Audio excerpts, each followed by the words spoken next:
A beach tea with my kids. A chilling message warned, "Go quietly. Don't alarm your children." I listened. What I uncovered was their terrifying scheme, and the police were already on their way. Can you imagine the crushing, soul-shattering betrayal? Being 78 years old and discovering your own children, your flesh and blood, were meticulously plotting to murder you for money. I almost didn't make it out alive, but a single cryptic text message saved my life that day. My name is Joan Morales. I'm 78, and what I'm about to tell you, it changed everything. It was July 15th, 2023, a beautiful summer Saturday on the beaches of Chicago. 2 years had passed since I lost my dear Robert, my husband of 52 years. My children, Sergio, Christina, and Raquel, had insisted we spend the day together as a family. I have to confess, I was over the moon. Since Robert's death, our family ties had frayed. Sergio, 55, was always swamped with his business. Christina, 52, lived for her luxurious world. And Raquel, the youngest at 48, barely visited. But that day, they seemed different. So attentive, so loving. We set up under a blue umbrella near a beach bar. The lake was calm, seagulls soared, and I watched families enjoying their day. My children chatted excitedly about their lives, their jobs, and for the first time in ages, I felt like I was truly part of something again. Then my phone buzzed. 2:47 p.m. precisely. An unknown number. I usually ignore calls from numbers I don't recognize, but something compelled me to look at the text message that had just arrived. Leave quietly. Don't say anything to your children. A chill, colder than any lake breeze, ran down my spine. Who would send something like that? And why specifically mention my children? I glanced at Sergio, Christina, and Raquel. They were still talking, but their laughter now sounded forced. My phone vibrated again. Another message, same number. It's urgent. Your life depends on it. I'm in the parking lot. Red car. Trust me. My heart hammered against my ribs. All my life, I've been a cautious woman, but I've also learned to trust my gut. And my gut was screaming that something was terribly wrong. I feel a little dizzy, I lied, slowly rising from the lounge chair. I think I've had too much sun. I'm just going to take a short walk to cool off. Sergio immediately stood up. Do you want me to come with you, Mom? No, I replied, forcing a smile I hoped looked natural. I just need a moment alone. I'll be right back. Christina looked at me, a flicker of what seemed like genuine concern in her eyes. Be careful, Mom. Don't go too far. I walked towards a parking lot, trying to keep my steps casual, but my mind was racing. Who knew I was here? Who knew my children well enough to send such a specific warning? Then I saw her. A woman, about 35, brown hair pulled back in a ponytail, weighted by a red Ford Focus. Her eyes held a nervous determination I recognized instantly. Nora! I whispered, disbelief flooding me. Nora Jimenez. She'd worked as a housekeeper at Sergio's for 8 years. I knew her well. A responsible, discreet single mother to an 8-year-old girl named Valerie. She'd always treated me with respect, and in return, I'd made sure Sergio treated her fairly. Mrs. Morales, she said, her voice trembling. Thank you for coming. I know this must seem strange, but you need to listen. Your life is in danger. The world around me seemed to stop. The children playing, the waves, the murmurs of conversations. Everything faded as her words sank in. My life is in danger. What are you talking about, Nora? She glanced nervously towards the beach, where my children were probably wondering why I was taking so long. We can't talk here. Get in the car, please. I have something to show you. My gut instinct screamed at me to trust her. For 8 years, Nora had proven herself honest and loyal. If she was risking so much to warn me, it had to be serious. I got into the passenger seat, and she started the car immediately. Mrs. Morales, she began as she drove towards a quieter industrial area, what I'm about to tell you will be very hard to believe, but your children are planning to hurt you. Her words echoed in my head like deafening alarm bells. My children planning to hurt me? It felt impossible, but the stark seriousness on her face forced me to listen. She pulled over in a secluded spot, away from prying eyes. With trembling hands, she pulled out her phone. Mrs. Morales, I've worked at Sergio's house since 2015. Yesterday, while I was cleaning his office, I found some papers that made me suspicious. But what I discovered later... Her voice broke. I took pictures as proof. She swiped the screen and showed me the first image. It was a bank document, with my signature, but I didn't remember ever signing it. Do you recognize the signature, Mrs. Morales? I examined the screen. It was my handwriting, my characteristic signature. But a deep unease settled over me. The date was July 8th, just a week ago. Yes, it's mine, but I tried to remember. Wait, that was the day of the barbecue at Sergio's house.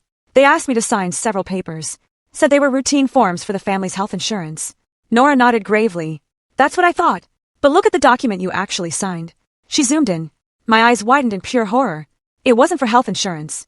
It was a bank transfer authorization for $950,000. My entire fortune.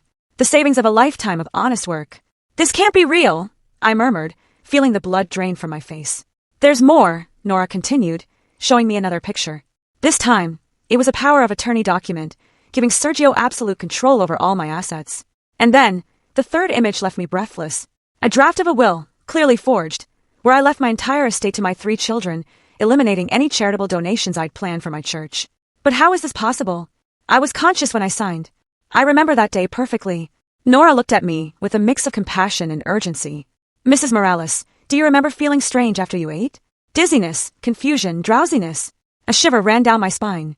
Yes, I remembered feeling unusually tired that afternoon. I blamed it on the heat and my age, maybe the wine. I found this in Sergio's kitchen, she said, showing me another photo. A small bottle with a medical label. Broadsipum, 6 milligrams. There were also traces of a colorless liquid she didn't recognize. My mind worked feverishly, connecting the dots. The insistent family lunch, my strange drowsiness, the documents I signed without reading completely because I trusted my family. They drugged me, I whispered, more to myself than to her. I think so, yes. But the worst is yet to come. Nora took a deep breath. Last night, while clearing plates after dinner, I overheard a phone conversation Sergio was having. He was talking to someone about a very large debt, Mrs. Morales. He mentioned $380,000. The figure hit me like a punch. A fortune none of my children could gather with their regular incomes. Sergio sounded desperate. He was saying the old problem would be solved soon, that he had access to the necessary funds. When he mentioned your name, Mrs. Morales, I knew I had to warn you. Who do they owe so much money to? I'm not entirely sure, but I heard names that scared me. People from the south side of Chicago involved in illegal loans. Sergio repeated the name Miguel the Blade several times. I knew that name. Chicago had its dangerous areas, and ruthless loan sharks were a reality I preferred to ignore. But now, that reality had reached my own family. But if they already have access to my money with those forged documents, why do they need? Nora interrupted with a grave expression. Because there's a problem, Mrs. Morales. Banks are being more cautious with large transfers from seniors. They need you to be present, conscious, and personally ratify any transactions over $100,000. Then, the full extent of the danger hit me. It wasn't enough to have drugged me once for a signature. They needed to keep me under control, manipulable, perhaps permanently unable to make independent decisions. There's something else you should know, Nora added, her voice barely audible. This morning, before they left for the beach, I heard Christina on the phone. She mentioned something about a plan B in case you became a problem. Plan B. I couldn't hear everything clearly, but she mentioned words like accident, stairs at home, and quick inheritance. The horror of the situation slammed into me. My own children, my own flesh and blood, weren't just planning to rob me. They were willing to get rid of me if necessary. That's why I sent you the message, Mrs. Morales. Last night, I called the police and explained everything. They're investigating, but they need more evidence. Earlier today, they told me they would come to search your house this afternoon. The police are involved? Yes. Inspector Thomas Grant is in charge. He suggested I warn you discreetly when you went out together today. The police are already on their way to your house with a search warrant. My mind reeled. In less than an hour, I had gone from enjoying a family day at the beach to discovering my children were planning to drug me, rob me, and possibly kill me. What do we do now, Nora? We have to go directly to the police station. Inspector Grant wants your statement and a blood test to see if there are still traces of the drugs they gave you last week. I felt a dizzying mix of gratitude and terror. Gratitude for this brave woman who risked everything, and terror at the inconceivable betrayal of my own children. Thank you, Nora. I don't know how I can ever repay you. She looked at me with determination. You always treated me with respect, Mrs. Morales. I could never let them hurt you.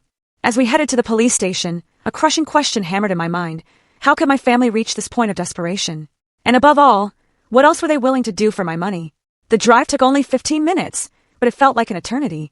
Nora drove with obvious nervousness, constantly checking the rearview mirror, while I tried to grasp the true scale of the conspiracy. Mrs. Morales, she said, breaking the tense silence. There are more details you need to know before you talk to Inspector Grant. What I discovered is much more complex than I initially imagined. She pulled over on a side street near the station and turned to me, her face etched with worry. Last night, after overhearing Sergio's call, I decided to investigate further. I waited until everyone was asleep and searched his office thoroughly. I found a hidden folder behind some books. She took out her phone again and showed me pictures that made my blood run cold. They were receipts for extravagant purchases, a brand new Mercedes-Benz for $95,000 in Sergio's name, luxury jewelry for Christina worth $45,000, and a condo on the coast that Raquel had recently bought for $180,000. None of your children have enough income to afford this, Nora explained. Sergio makes about $3,500 a month at his consulting job. Christina gets around $2,800 as an administrator, and Raquel barely makes $2,200 at her part-time job. It's impossible for them to afford such a lifestyle. The math was devastating. Between the three of them, they didn't make more than $9,000 a month. Not nearly enough to maintain the luxuries they were clearly enjoying. So, how do they finance all of this?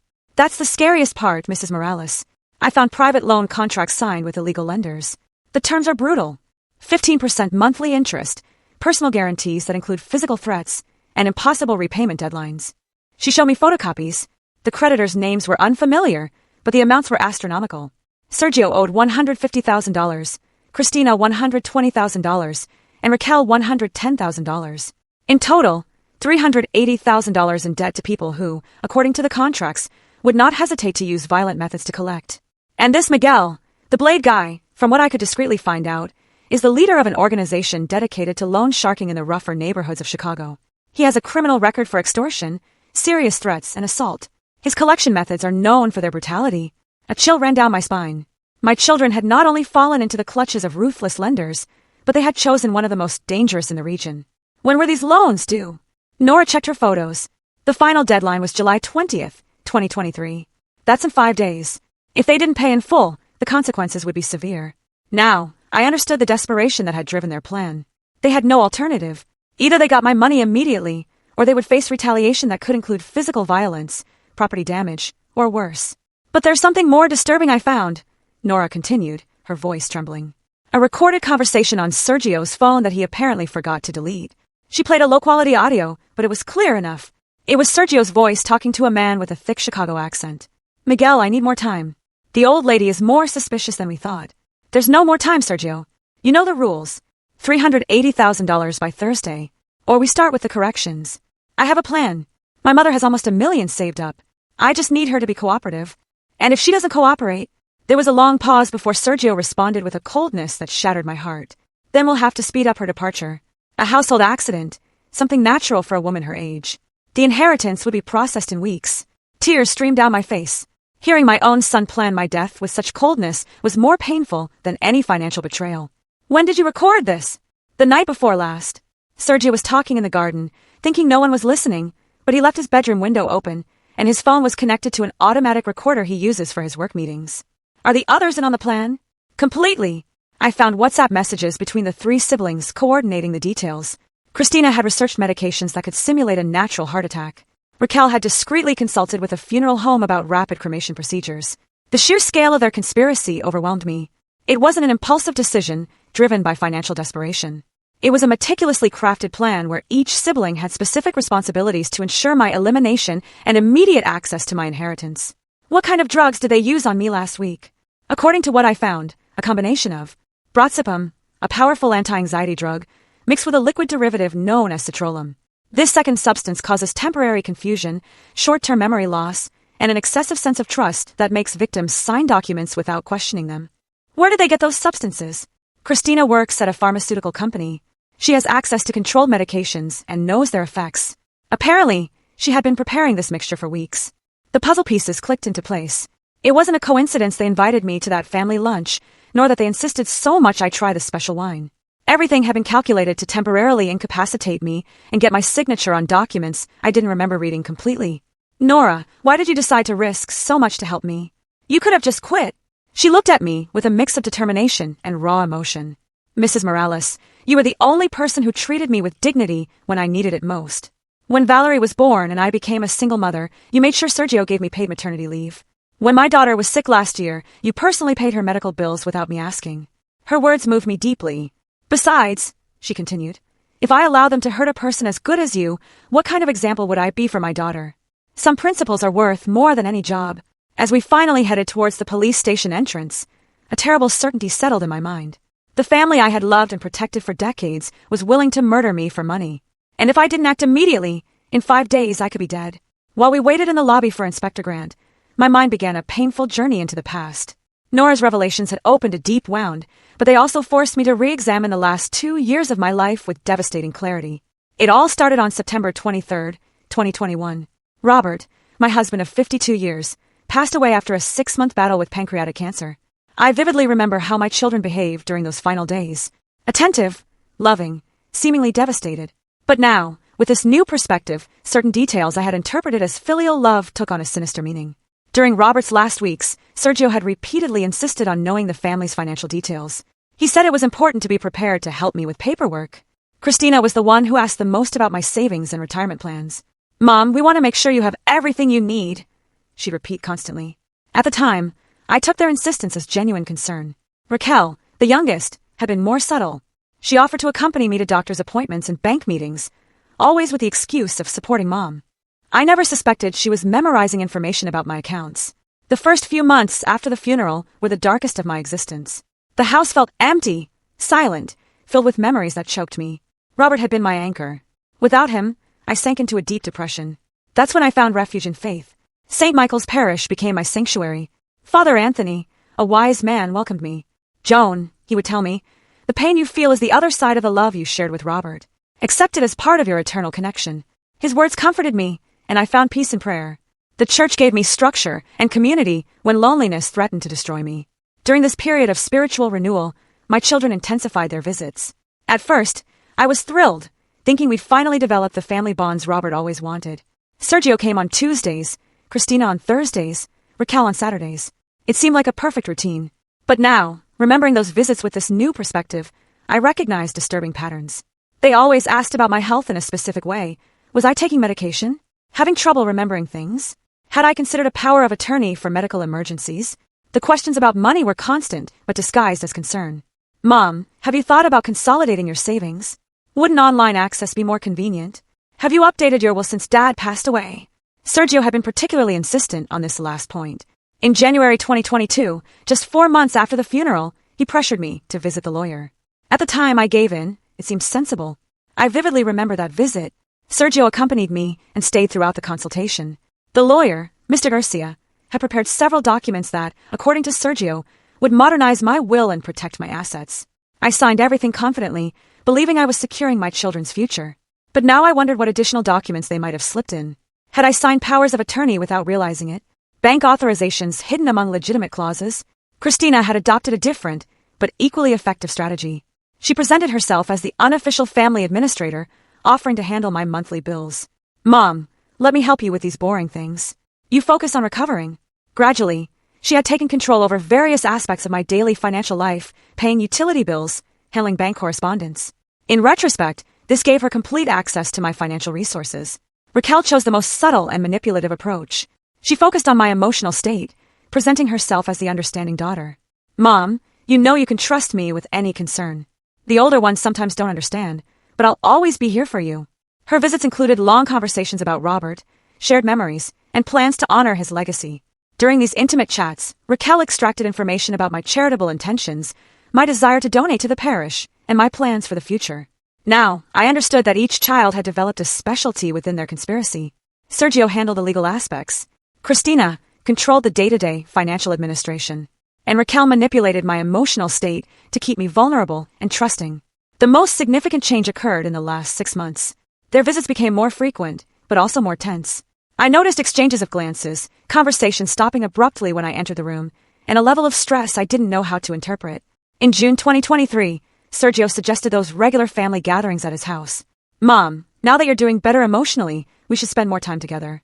Dad would have wanted to see us united. Those Sunday lunches became weekly events I looked forward to with genuine joy. Finally, we seemed to have found the family harmony Robert had dreamed of. But for my children, those gatherings had a completely different purpose: to study my routines, assess my mental state, and prepare the ground for their final plan. The lunch on July 8th, when they drugged me to get my signature, had simply been the culmination of months of meticulous preparation. As I sat in that waiting room, surrounded by posters about public safety, a bitter realization settled in my conscience. For 2 years, I had mistaken calculated manipulation for filial love. My emotional vulnerability after Robert's death had turned them into predators, not comforters. The faith that had helped me heal now faced its most difficult test. How could I reconcile Christian teachings about forgiveness and family love with the brutal reality that my own children were willing to murder me for money? "Joan Morales, please come in." Inspector Thomas Grant's voice echoed with professional authority. He was about 50, sturdy, with a piercing gaze that inspired immediate confidence. His impeccable uniform and serious demeanor calmed me amidst the emotional storm. Good morning, Inspector. This is Nora Jimenez, who alerted me, I said as we headed to his office. Miss Jimenez, your call last night was very timely. We've been working intensely to verify your information, he replied, inviting us to sit. Joan, before your formal statement, we need urgent medical tests. Our forensic team needs blood and hair samples to detect any residues of substances administered without your consent. Is it still possible to detect anything after a week? I asked. Depending on the substances, yes. Broadsipum can remain detectable in blood for 3 to 7 days, and certain metabolites persist in hair for up to 3 months. If they really gave you the combination Miss Jimenez describes, we'll find evidence. A forensic technician entered. The procedure was quick but thorough. Blood draw, hair samples, a basic physical exam. During the process, the inspector continued to explain the legal steps. We obtained a court order to tap your children's communications and search their homes. The operation began 2 hours ago. They're already at my house.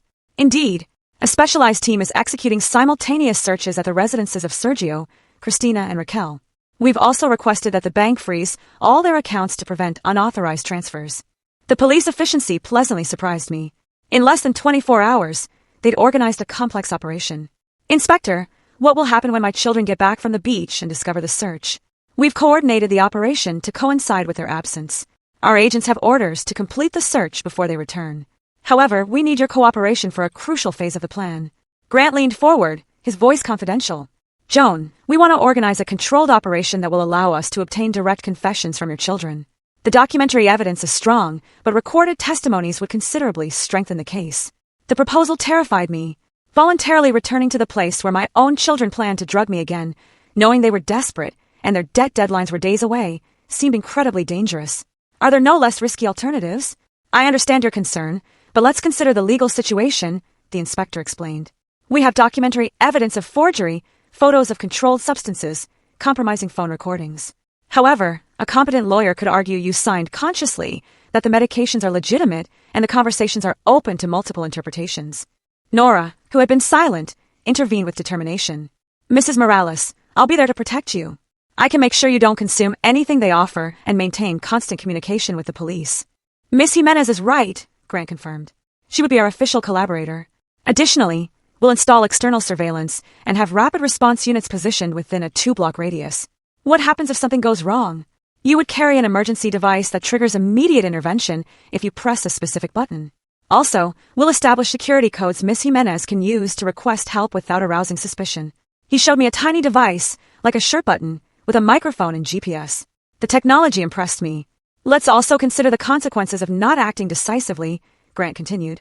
Your children are under extreme pressure from violent lenders. If they don't get the money in the next few days, they might try something desperate and irreversible. His words forced me to confront a terrible reality. Regardless of my fears, my children had already crossed moral lines from which there was no return. If I didn't stop them now, the next opportunities might be too late. When would this operation be? Ideally tonight. According to our investigations, your children plan to invite you to dinner tomorrow, Sunday, to finalize certain family matters. Getting ahead would give us a tactical advantage. How would I explain my unexpected return after leaving the beach? Miss Jimenez suggested a convincing alibi. You felt unwell during your walk. She found you disoriented near the parking lot and accompanied you to Sergio's house so your children could take care of you. Nora nodded. I'll tell them I found you dizzy and worried about your blood pressure. They know my discretion and won't suspect I contacted the police. The forensic technician returned with preliminary results. Inspector, we confirm the presence of broadsipum in significant concentrations and have detected traces of a substance consistent with citrulline derivatives. The levels suggest administration in high doses about a week ago. Perfect, Joan. This scientifically confirms you were drugged. We have a solid basis to proceed with criminal charges.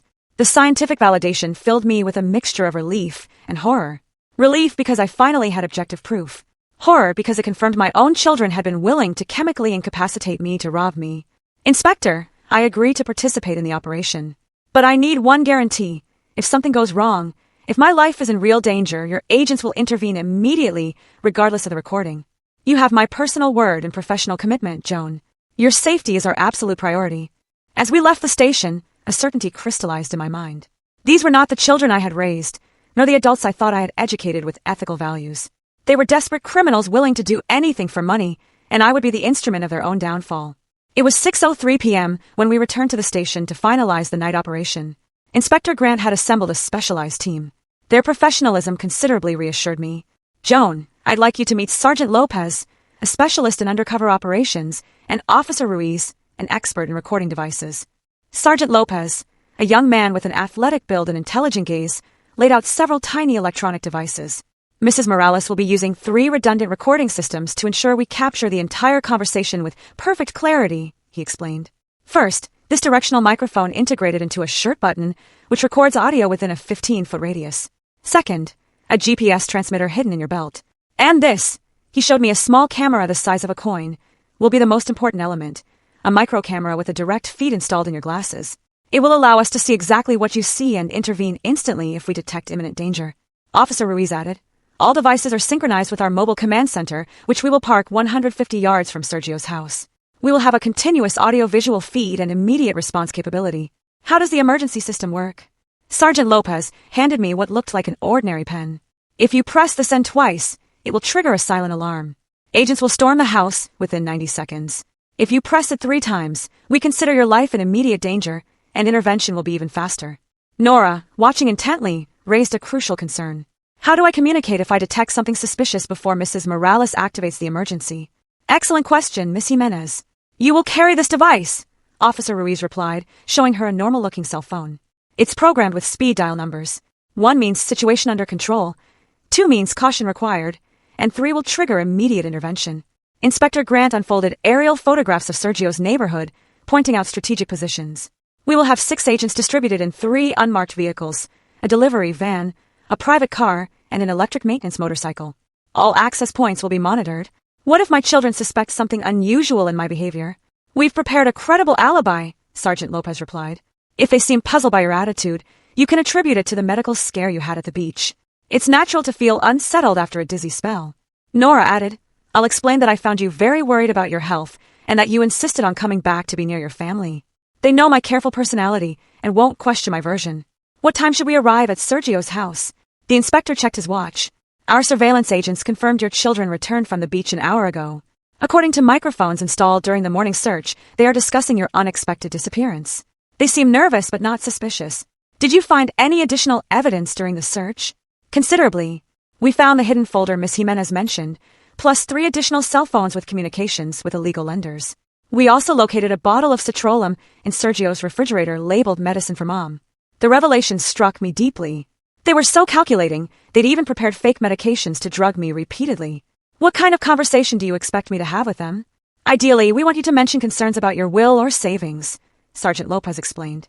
If you express worries about the security of your money, they will likely try to reassure you by offering to help manage it. That will be our opportunity to record incriminating confessions. Officer Ruiz added, it would also be helpful if you mentioned feeling confused about documents you remember signing recently. If they're worried you're questioning the signatures from July 8th, they might reveal details about how they obtained them. Should I confront them directly with my suspicions? Absolutely not, Inspector Grant replied categorically. Any direct confrontation would put them on high alert and could provoke violent reactions. Maintain the attitude of a concerned but trusting mother. Let them be the ones to reveal compromising information. Nora intervened. Mrs. Morales could mention that she feels grateful to have such responsible children looking after her. That might make them lower their guard and talk more freely about their plans to protect her. How long should the visit last? Between 1 and 2 hours, Sergeant Lopez calculated. Enough time to get substantial recordings, but not so long as to raise suspicion. The inspector handed me a sealed envelope. Joan, these are the transcripts of the phone conversations we intercepted today between your children and Miguel the Blade. The threats have intensified considerably. I read with horror excerpts of dialogues where this Miguel demanded immediate payment and described in sadistic detail the consequences of noncompliance. They weren't empty threats. They were specific promises of physical violence that included the entire family. When do you plan to intervene with this Miguel the Blade? Simultaneously with tonight's operation. While we're recording your children's confessions, another team will be arresting Miguel and his organization. We want to dismantle the entire network at once. The complexity of the operation impressed me. It wasn't just a case of family fraud, it was a comprehensive investigation against a criminal organization. Are you mentally prepared for this, Joan? Officer Ruiz asked with genuine concern. Hearing your own children confess to plans to murder you will be emotionally devastating. Her question forced me to reflect on the inner strength I would need. For the past 2 years, my renewed faith had taught me about forgiveness and compassion, but also about justice and protecting the innocent. Officer, I have lived 78 years and raised 3 children believing in values like honesty, family loyalty, and respect for life. Discovering my own children have betrayed those principles is painful, but allowing them to continue doing so would be a betrayal of everything my husband and I tried to teach them. Nora took my hand in a supportive gesture. Mrs. Morales, remember, you are not alone in this. We are all here to protect you and ensure that justice prevails. Inspector Grant checked everyone's watches. It's 7:15 p.m. We'll begin deployment at 7:30. Joan and Miss Jimenez will arrive at Sergio's house at 8 p.m. exactly. By then, all our systems will be operational. As they discreetly fitted me with the recording devices, a mix of terror and determination filled my chest. In less than an hour, I would face my children, knowing it could be the last conversation we would have as a family. After tonight, they would simply be criminals who had tried to murder their own mother for money. At 8 p.m. sharp, Nora stopped her car in front of Sergio's house. My heart was pounding, so hard I was afraid the recording devices would pick up its frantic rhythm. The two-story house, with its modern brick facade and carefully maintained garden, looked exactly the same, but now I perceived it as the stage for a confrontation that would define the rest of my existence. The lights in the main living room were on, casting a warm glow that, in other circumstances, would have been welcoming. Tonight, however, that brightness seemed sinister, like the deceptive shine of a carefully laid trap. Mrs. Morales, remember to act naturally, Nora whispered, checking her emergency phone. I'll handle everything related to food and drinks. Don't touch anything that hasn't passed through my hands first. I took a deep breath, adjusted my glasses equipped with a micro camera, and gently touched the emergency pin in my right pocket. The wires from the button microphone felt strange, but I hoped my shirt hid them adequately. The door opened before we could even ring. Sergio appeared, his expression a mix of feigned relief and apparent concern. Mom, thank God you're okay. We were so worried when you disappeared from the beach without a word, he exclaimed, hugging me with an effusiveness that now felt completely fake, knowing his true intentions. Nora found me feeling dizzy near the parking lot, I explained, following the script. I felt confused and disoriented. I think it was too much sun for someone my age. Christina appeared from the kitchen, drying her hands on a floral apron. Her smile seemed genuinely relieved, which momentarily confused me. Was it possible she still had some shred of authentic love, or was she just a consummate actress? Mom, you gave us such a scare. Raquel is in the living room. She was about to call the hospitals, she said, coming closer to examine my face with what seemed like professional medical concern. Raquel emerged, practically running. Her eyes showed an anxiety that could be interpreted as filial love, but which I now suspected had entirely different motivations. Mom, are you feeling better? Do you need me to take you to the doctor? Your blood pressure has been irregular lately, she asked, taking my arm with exaggerated gentleness. I'm fine, honey. I just need to rest a bit and maybe have something cool to drink, I replied, allowing them to guide me to the main living room. The inside of the house reflected the standard of living my children had been maintaining with borrowed money, Italian leather furniture, a giant screen TV, decorations that obviously cost more than any of their monthly salaries. Every object reminded me they had been living an unsustainable financial lie. Nora, please bring some mineral water from the fridge, Sergio requested with a seemingly casual tone, but I detected an underlying tension. Of course, Mr. Sergio, Nora replied, heading to the kitchen. She had been specifically instructed to control everything I was offered to drink. I sat on the main sofa, from where I could observe my 3 children. Christina settled to my right, Raquel to my left, and Sergio remained standing in front of me, unconsciously adopting a dominant position that I found revealing. Mom, we've been discussing your financial situation, Sergio began with a seemingly concerned tone. At your age, managing so many savings and complex banking decisions must be stressful. Why do you bring that up now? I asked, feigning innocent surprise. Christina intervened with calculated gentleness. Mom, we know that Dad always took care of a lot of the paperwork. Without him, you must feel overwhelmed by so much financial responsibility. It's true that some things have gotten more complicated, I admitted, following the police strategy. Lately, I've been feeling confused about some documents I remember signing. The 3 of them exchanged quick glances that the micro camera would have definitely captured. Sergio cleared his throat. What kind of documents are you worried about, Mom? Well, I remember signing papers a week ago during our family lunch, but I can't quite remember what they were for. My memory isn't what it used to be, I said, carefully observing their reactions. Raquel leaned towards me with an understanding expression. Mom, those were just update forms for your health insurance. Nothing important, just routine paperwork that we're handling to help you out. But I have a feeling there were large numbers involved, amounts that seemed significant. I pressed on, maintaining a tone of genuine confusion. Sergio sat down in the armchair across from me, adopting a posture meant to be relaxed, but which revealed muscular tension. Mom, maybe it's time we consider setting up a simpler system to manage your finances, something that takes the pressure off you and allows you to enjoy your retirement without administrative worries. Nora returned with a sealed bottle of mineral water, which she opened in front of me before pouring a glass. Her movements were deliberate, ensuring I could see it hadn't been tampered with. What kind of system are you suggesting? I asked, taking a sip of water. Christina visibly brightened. We could set up a joint account where one of us has authorization to handle your daily expenses. That would free you from having to remember bills, investments, and bank procedures. A joint account? Wouldn't I lose control over my own money? Not at all, Mom, Raquel replied with false sweetness. It would simply be an administrative tool. You would maintain absolute ownership. We would just help you with the daily management. Besides, Sergio added, leaning forward, considering your episode at the beach today, it might be wise to have contingencies in place for your own safety and peace of mind. What kind of contingencies? Well, if you had another episode of confusion, or if your health temporarily worsened, you would need someone you trust to access your resources to pay for medication, urgent medical treatments, or any emergency, Christina explained, sounding perfectly logical. The conversation was unfolding exactly as the police anticipated. My children were presenting seemingly reasonable arguments to gain control over my assets, but now I knew their true motivations. How much money do you think would be necessary to keep in that joint account?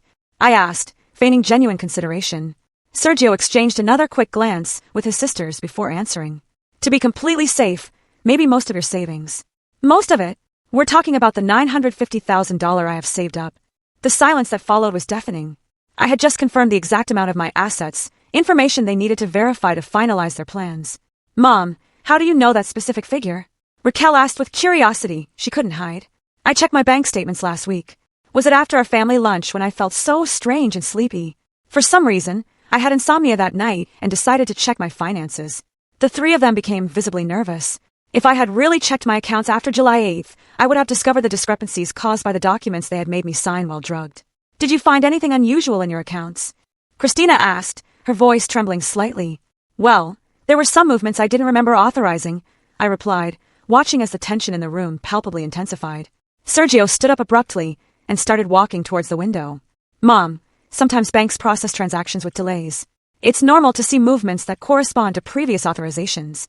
Transactions of hundreds of thousands of dollars. Silence once again filled the living room. I had just crossed a line that would force them to either reveal compromising information or admit their involvement in the financial irregularities. The atmosphere had become as thick as morning fog.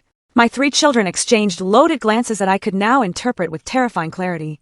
Sergio stopped pacing and turned to me, trying to remain calm, but his eyes betrayed growing desperation. Mom, I think there's a misunderstanding about those bank movements, he said, slowly returning to his seat like a predator sizing up its prey. Maybe we should clarify exactly what you saw in your statements. I saw transfers for considerable amounts that I don't remember authorizing, I repeated, maintaining the tone of vulnerable confusion that had characterized my entire performance. Amounts that could solve very serious financial problems. Christina shifted restlessly, her fingers drumming nervously on the leather cushion. Mom, sometimes we sign bank documents without paying full attention. It's normal at our age. At your age? I mean my age. Are you implying my mind isn't working properly anymore? Raquel quickly intervened, trying to soften her sister's comment. Of course not, Mom. Christina just means that handling complex finances can be stressful for anyone. But you all seem to know more about my finances than I remember myself, I observed, allowing a note of suspicion to filter into my voice for the first time. The silence that followed stretched for several uncomfortable seconds. I could see the three siblings communicating through glances, reaching some nonverbal consensus. Sergio took a deep breath and adopted a more direct posture. Mom, we need to be honest with you about our family situation. What situation? The three of us. We've had some financial problems recently, he admitted, his voice tense. Nothing serious. Just some debts that piled up faster than we anticipated. Christina nodded. Mom, you know, we've always been responsible, but the current economic situation has been tough. What kind of debts? I asked, feigning genuine motherly concern. Raquel exchanged a meaningful look with Sergio. Loans for the houses, the cars, some investments that didn't turn out as we hoped. How much do you owe in total? The question landed like a bomb. The three of them visibly tensed, and for several seconds no one answered. It's a considerable amount, Sergio finally mumbled. Hundreds of thousands. Yes, Christina admitted in a barely audible voice. Almost $400,000. The impact of my specific question was immediate and devastating. Sergio turned pale. Christina let out an involuntary gasp, and Raquel brought her hands to her mouth. How? How do you know that exact figure? Sergio stammered. Because that's precisely the amount that appears on transfer documents bearing my signature. A signature I don't remember consciously making. I replied with a calmness I didn't feel inside. Nora, who had remained discreetly in a corner, came over to offer more water. Her movements were deliberately slow, giving me time to process my children's reaction. Mom, Raquel said with a broken voice. If you saw those documents, then you know we're in a desperate situation. Desperate to what extent? Sergio stood up again, pacing, running his hands through his hair. Mom, the people we owe money to they're not exactly traditional banks. What does that mean? It means that if we don't pay soon, the consequences go beyond credit problems, Christina explained, tears forming in her eyes. What kind of consequences? Raquel sobbed before answering. Mom, they threatened us. They said if we don't pay by Thursday, they would start with more persuasive methods. Who threatened you? Sergio stopped in front of the window, his back to me. A man named Miguel. Miguel Fernandez. But everyone knows him by another name. What other name? Miguel the Blade, Christina whispered. The name confirmed everything. And what did this Miguel ask for? The full $380,000 plus accumulated interest, Sergio answered, turning to me, desperation evident on his face. In total, almost $500,000. When? The day after tomorrow, July 20th. And what happens if you can't pay? Silence once again took over the room. But this time it was different. It was the silence of people who had contemplated terrible possibilities and made irreversible decisions. Mom, Raquel finally said in a barely audible voice. Miguel explained to us that he has methods, too, to ensure payment one way or another. What methods? Sergio returned to the sofa, leaning forward with an intense expression. Mom, if something happened to you, if you had some accident or a serious health problem, we would inherit immediately. The process would be quick, especially if there's a clear will and powers of attorney already established. The words I had just heard chilled me to the bone. My own son had just admitted they had considered my death as a solution. Are you suggesting that my death would be convenient for you? Christina covered her face. Mom, we didn't want to think about that, but Miguel pressured us to consider all available options. All options? Raquel sobbed harder before confessing. Mom, Miguel told us that if we couldn't get the money from you voluntarily, we would have to secure the payment another way. What other way specifically? Sergio looked me directly in the eyes with a mixture of shame and desperate determination. Mom, at your age, a domestic accident wouldn't be suspicious. A fall down the stairs, a heart problem during the night, something that would seem natural. And you've already planned this accident? The silence confirmed my question more than any words could have. Christina researched medications that could simulate heart problems, Raquel admitted between sobs. Raquel consulted on rapid cremation procedures to avoid lengthy autopsies. And you, Sergio, what was your part of the plan? My eldest son looked at me with a mixture of pain and resolve that broke my heart. I would be in charge of being with you when it happened, to make sure you didn't suffer and that everything looked natural. When was this accident supposed to happen? This week, Christina whispered. Miguel gave us until Thursday, so we would have to act before then. Tomorrow. Sergio nodded slowly. We had planned to invite you over tomorrow. It was going to be the last time. The confessions confirmed everything the police suspected and more.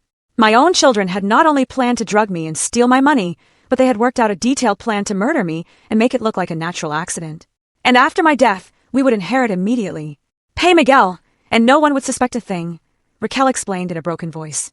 You would be remembered as a beloved mother who died peacefully at her son's house. Have you considered that you are describing the premeditated murder of your own mother? All three began to cry, but their tears no longer moved me. They were tears of self-pity, not genuine remorse. Mom, we had no choice. Sergio moaned. Miguel doesn't take excuses. If we don't pay, he'll kill us, and then he'd come for you anyway. At that moment, with the full confessions recorded on the police devices, I knew my family had crossed a line from which there was no return. They were no longer my children. They were desperate criminals who had chosen murder as the solution to their self-inflicted problems. The wall clock read 9:15 p.m. when I decided I had heard enough. My children's confessions had exceeded the police's most pessimistic expectations. My children, I said with a calmness that surprised even myself.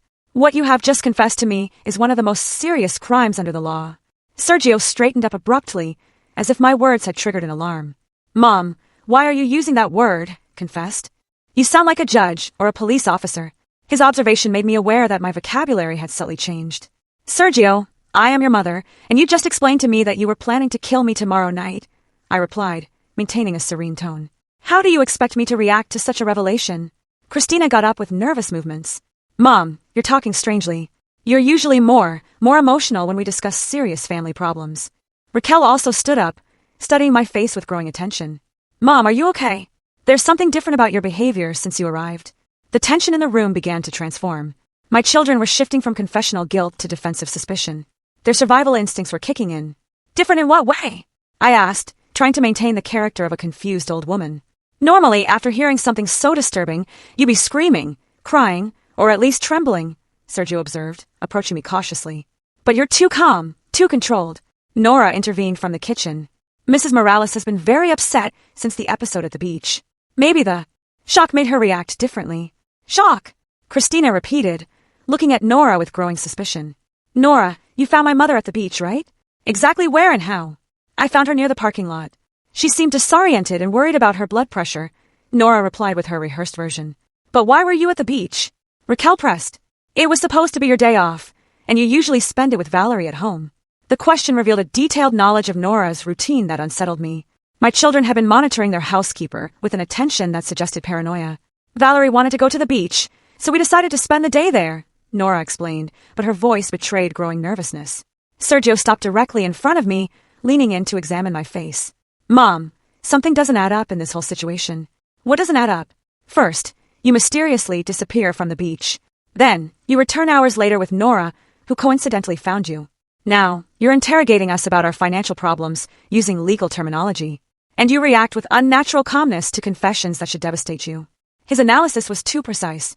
My performance had been convincing, but maintaining the character through such extreme revelations required theatrical skills I didn't possess. I just found out my own children are planning to murder me, I said, partially abandoning the pretense. Did you expect me to react with hysterics? I expected you to react like our mother, not like a professional investigator, he replied, his voice growing increasingly tense. Christina went to the window and pulled the curtain aside. Mom, there are several vehicles parked in unusual places on our street. A van I've never seen before. A car that's been there for too long. My heart raced. The police operation was being detected by my children, whose paranoia had heightened their powers of observation. What are you implying, Christina? I'm implying that maybe your disappearance from the beach wasn't as accidental as you made us believe, she replied, turning to me with an increasingly hostile expression. Raquel joined her. Christina's right. There's too much suspicious vehicle activity to be a coincidence. Sergio went to a drawer in the living room cabinet and pulled out binoculars. As he watched the street, his expression progressively hardened. Mom, the man in the blue car is wearing an earpiece and has visible communication equipment. The delivery van has no real company logos, and there's someone watching from inside. The situation was deteriorating rapidly. My children had identified the police surveillance and now considered me responsible for attracting that attention. What are you suggesting?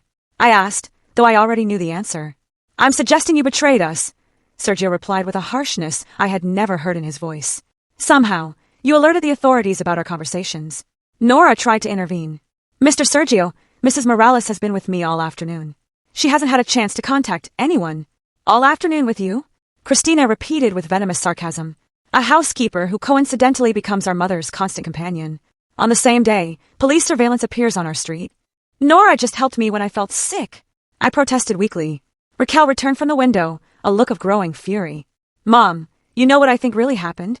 I think Nora found out something about our plans, warned you, and together you contacted the police. That's ridiculous. Is it ridiculous? Sergio interrupted, approaching me menacingly. Then explain why you're wearing a different shirt than the one you had on at the beach this morning. His observation hit me like a lightning bolt. Indeed, I had changed my shirt at the station to accommodate the recording devices. A seemingly insignificant detail that now compromised everything. I changed because the other one was sweaty after the episode at the beach. I lied desperately. And where did you get this new shirt? I don't recognize it from your wardrobe, Christina pressed, with the insight of someone who had been studying my habits for months. Before I could answer, Sergio lunged at me and began to pat down my shirt. Mom, there's something hard here, like a strange button. His fingers found the recording device. At that moment, the charade was definitively over. It's a microphone, he shouted, violently ripping the device from my shirt. She's recording us. Christina ran over and began to examine my glasses. And this looks like a tiny camera. Raquel ran towards Nora with a murderous expression. You contacted them. You set all this up. Mrs. Raquel, please. Nora cried, backing away. Sergio crushed the microphone under his foot with uncontrolled fury. Mom, you just destroyed your own family. You just condemned us all. At that exact moment, as if waiting for that specific signal, the front and back doors of the house burst open simultaneously with a deafening crash. Police! Get on the ground now! Armed officers stormed in from multiple directions, filling the living room with shouts of authoritative commands and the metallic sound of handcuffs being prepared. Inspector Grant appeared among the first agents, heading directly towards me. Joan, are you hurt? I'm fine, Inspector, I replied, watching as my 3 children were forced to the ground, their hands behind their backs. Mom! Sergio screamed as they cuffed him. You betrayed us. We are your family. Mrs. Morales, Officer Ruiz called from the entrance. We have simultaneously arrested Miguel, the Blade Fernandez, and 2 associates. We found documentation confirming the threats against your family. Christina sobbed hysterically as she was lifted from the floor. Mom, we were your children. How could you do this? You were my children until you decided to murder me for money, I answered with a firmness that surprised me. Raquel looked at me with pure hatred as she was escorted towards the door. You'll regret this. Family protects each other. They don't betray each other. Miss Jimenez, Sergeant Lopez said, approaching Nora. Your bravery has saved a life and dismantled a criminal organization. You will have police protection. As I watched my 3 children being put into separate police vehicles, a mixture of relief and emotional devastation washed over me. I had saved my life, but I had lost my family forever.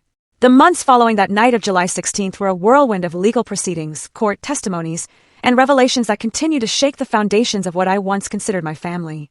The legal process formally began on August 15th, 2023, when the district attorney's office filed formal charges against Sergio, Christina, and Raquel for attempted first-degree murder, conspiracy, and fraudulent administration of assets. The trial was held in the county courthouse, an imposing room with high ceilings and dark wood-paneled walls that reflected the solemnity of the judicial system. During the first sessions, I had to face the surreal experience of testifying against my own children who sat at the defendant's table in prison uniforms, their expressions alternating between shame and resentment.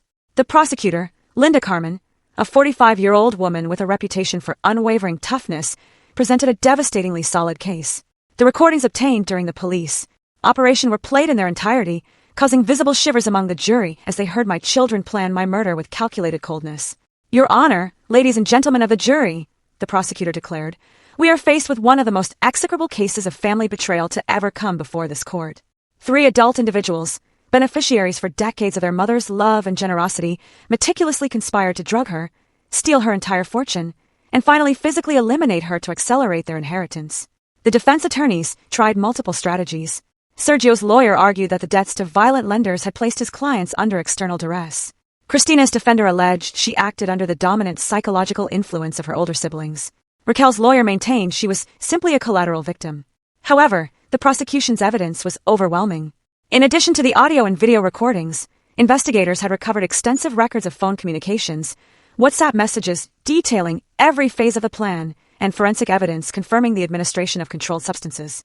The most impactful testimony came from Nora Jimenez. For 2 full days, she detailed how she had gradually uncovered the conspiracy, describing with precision the conversations she overheard, the documents she photographed, and the moral decision that led her to risk her personal safety.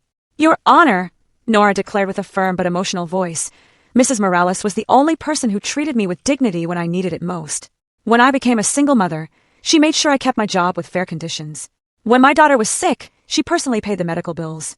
I could not allow such a kind person to be murdered by her own family.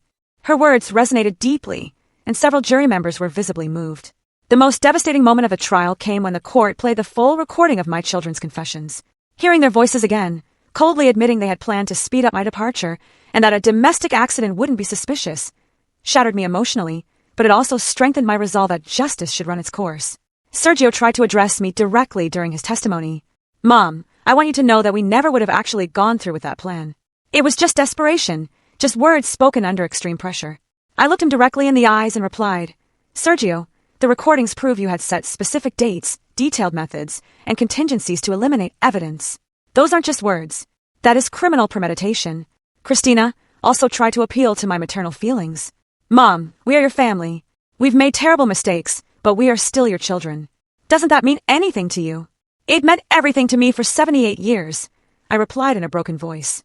But you chose to destroy that relationship when you decided my money was worth more than my life.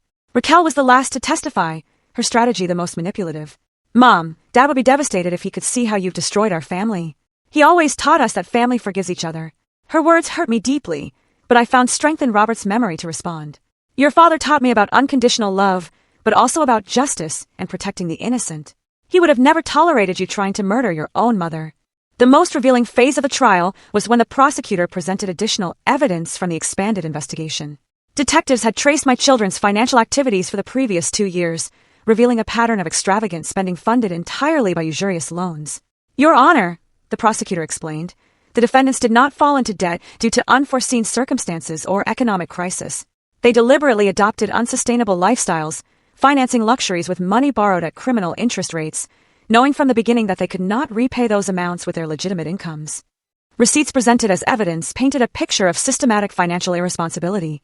Dinners at luxury restaurants, thousands of dollars on clothes and jewelry, international vacations funded entirely with usurious credits. From the moment they took on these debts, the prosecutor continued, the defendants knew their only hope of solvency was to access their mother's assets. The death of their father in 2021 simply accelerated their criminal timeline. The financial investigator's testimony was particularly damaging. According to our calculations, the defendants would have needed to work for 47 years without any personal expenses to pay off their debts with legitimate income. The elimination of their mother was not a desperate last-minute option. It was their financial plan from the beginning. Miguel the Blade Fernandez also testified from prison, confirming that Sergio had specifically proposed the permanent solution when initial attempts to get my money voluntarily had failed. The Morales family were not innocent victims of circumstance, Miguel declared with a cynical smile. They came to me with a complete plan. They knew exactly how much money the old lady had. They knew how to access it. And when they proposed the faster alternative, they already had all the details worked out. During the closing arguments, the defense made one last desperate attempt, emphasizing the family tragedy, arguing that imprisoning my children would leave me alone in my final years. However, Prosecutor Carmen effectively dismantled those arguments. Your Honor, the defendants do not deserve compassion for having destroyed the family bonds they voluntarily chose to break. Joan Morales will not be alone. She will be safe, protected from those who prove they were willing to murder her for financial gain. On December 18, 2023, after 3 days of deliberation, the jury returned unanimous verdicts of guilty on all charges. The presiding judge pronounced the sentences. Sergio Morales, Cristina Morales, and Raquel Morales are found guilty of attempted first-degree murder, conspiracy to commit a crime, fraudulent administration of another's assets, and administration of controlled substances without consent. Each is sentenced to 15 years in prison without the possibility of parole before serving 10 years of the sentence. When I heard those words, I experienced a complex mixture of relief, sadness, and final justice. My children had received the appropriate consequences for their actions. But that didn't alleviate the pain of having forever lost the people who were once the most important thing in my life. Miguel the Blade and his associates received even harsher sentences, 18 years for Miguel and 12 years each for his accomplices. As I was leaving the courtroom for the last time, Sergio shouted at me from the defendant's box, "Mom, one day you'll regret this. We're your only family." I turned to him one last time and replied, "Sergio, my family died the night you decided to kill me. The criminals going to prison today just happened to have my children's names." The months following the trial marked the beginning of the most transformative stage of my existence. January 2024 arrived with a sense of liberation I hadn't experienced since Robert's death. For the first time in years, I could sleep peacefully, knowing that no one was planning to harm me, that my financial decisions were genuinely my own, and that the people close to me valued me for who I was, not for what I possessed. The first important decision I made was to legally formalize my relationship with Nora and Valerie. On February 15, 2024, accompanied by my lawyer, Mr. Garcia, the same lawyer who had been manipulated years ago, I completed the paperwork to establish a family trust that would guarantee their financial future. "Joan," the lawyer said, "it's admirable how you've transformed such a traumatic experience into an opportunity to build genuine family bonds." "Mr. Garcia," I replied, signing the papers with a steady hand, "I've learned that true family is not defined by blood, but by loyalty, selfless affection, and the willingness to protect one another." Nora cried when I explained the details of the trust. I had established a full educational fund for Valerie, covering everything from primary education to university, including postgraduate specialization. I had also created a security fund that would guarantee Nora's economic stability for her entire life. "Mrs. Morales, this is too generous," she protested, her voice choked with emotion. "We didn't expect anything in return for doing the right thing." "That's precisely why you deserve it," I replied, hugging her like the daughter I never thought I'd have again. "You saved my life without expecting any benefit. Now I want to make sure you have all the opportunities that my biological children squandered." Valerie's integration into my life was surprisingly natural. This intelligent 9-year-old girl possessed an insatiable curiosity and an innate kindness that constantly reminded me why it's worth building a better future. In March 2024, I enrolled her in a prestigious bilingual school. "Grandma Joan," she said, using the title she had spontaneously adopted, "why do my classmates say it's strange that my grandma isn't really my grandma?" Her words moved me deeply. "Valerie, some grandparents are lucky enough to choose their grandchildren, and some grandchildren are lucky enough to choose their grandparents. We chose each other. In the afternoons, after Valerie finished her homework, we established routines that filled my life with renewed purpose. On Tuesdays and Thursdays, I took her to piano lessons. On Saturday mornings, we attended swimming lessons. On Sundays, after church, we visited museums, parks, or simply walked through historic downtown while she told me about her dreams. "I want to be a doctor like the one who took care of Mom when I was sick," she confided. "But I also really like music. Can I be a doctor and a pianist at the same time?" "Valerie, you can be anything your heart and your hard work allow you to achieve," I replied, buying ice cream. "Your new financial situation will give you opportunities that many children don't have, but it will be your decisions and your dedication that determine what you do with those opportunities." My spiritual life also underwent a significant deepening. Father Anthony had been my guide during the darkest moments, and now he became my partner in building something positive and lasting. "Joan," he proposed during one of our post-Mass conversations in April 2024, "you have received a second chance at life, literally. Have you considered how you could use this experience to help others?" His suggestion resonated immediately. "Father Anthony, I've thought a lot about that. There must be other elderly people facing family manipulation, isolation, or financial abuse without the resources or support that I had." "Exactly. And you have both the personal experience and the financial means to make a real difference." Over the following weeks, we developed the concept of what would become the Rose Center for Senior Support, named after my late husband, honoring his memory. In May 2024, I acquired a 3-story building that had previously served as a community center. The renovation took 4 months, during which I worked closely with architects, social workers, and gerontology experts. The center included offices for free legal advice, spaces for psychological therapy, classrooms for educational workshops on financial protection, and a specialized library. We also established a 24-hour emergency hotline for elderly people facing abuse. Nora accepted my offer to become the center's administrative director. Her personal experience with detecting abuse, combined with her intuitive understanding of dysfunctional family dynamics, made her perfect for the role. "Mrs. Morales," she told me during the first week of operation in September 2024, "we've received 17 calls from people who suspect they are being manipulated by family members. 3 cases seem as serious as yours was. What kind of manipulation? 2 cases involve adult children pressuring their parents to transfer properties, and 1 seems to be a situation where grandchildren are systematically drugging their grandfather to access his monthly pension." The realization that my experience was not unique, but part of a broader social problem, motivated me to intensify our efforts. I hired 2 additional social workers, established partnerships with law firms, and developed community education programs. During this period of active rebuilding, I received exactly 47 letters from my children from prison. They all follow the same pattern: pleas for forgiveness, promises of change, appeals to family unity, and occasional veiled threats about my future loneliness. The first arrived in February 2024. Sergio wrote, "Dear Mom, every day in prison, I reflect on our mistakes. We were desperate, confused, influenced by evil people, but you are still our mother, and we are still your children. Please consider visiting us." I read each letter meticulously, but never answered. Not out of cruelty, but because I had developed a clear understanding of the difference between genuine repentance and continued manipulation.